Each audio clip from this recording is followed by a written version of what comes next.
Good morning, Mihira. Just a quick handover for Mrs. Eleanor Vance in bed 4. She presented yesterday with what initially seemed like a straightforward case of contact dermatitis on her hands, quite inflamed with some weeping. However, overnight, she developed a rather extensive, pruritic rash spreading across her trunk and upper limbs.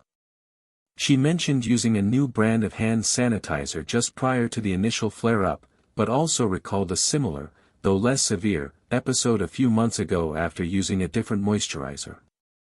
She denies any new food intake or recent travel. Her temperature is stable, and her vitals are within normal limits. We've applied some emollient and a mild topical corticosteroid cream to the affected areas for now. Keep a close eye on the extent and severity of the rash, and particularly note any signs of systemic involvement, like breathlessness or facial swelling, although that seems unlikely at this stage. Right, Mrs. Vance in bed 4. So, the initial hand issue might be separate from this more widespread rash then? It sounds like we need to be alert to potential allergic reactions rather than just a localized irritant. Precisely. The temporal relationship with the hand sanitizer is suggestive, but the subsequent widespread eruption and the previous similar incident point towards a possible underlying sensitivity to a common excipient in skincare products. Mihira, for now, continue with the current topical treatment and ensure she's comfortable. Let me know immediately if there are any significant changes or if the itching becomes unmanageable despite the emollient.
Mihira, I can only imagine how much you're looking forward to seeing your niece and having her meet your little one, but I gently want to ask you to pause and consider something that truly matters for her safety and peace of mind.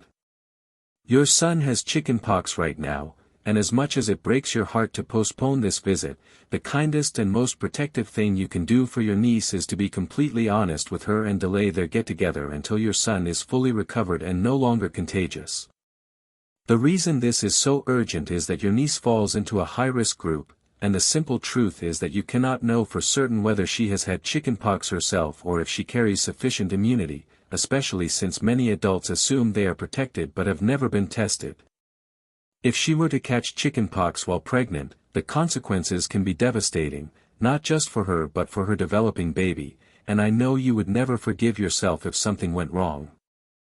Pregnancy weakens the immune system, and chickenpox in a pregnant woman can escalate into severe pneumonia, hepatitis, or even encephalitis, and it can also cause serious birth defects or a dangerous condition called congenital varicella syndrome if the infection occurs early on.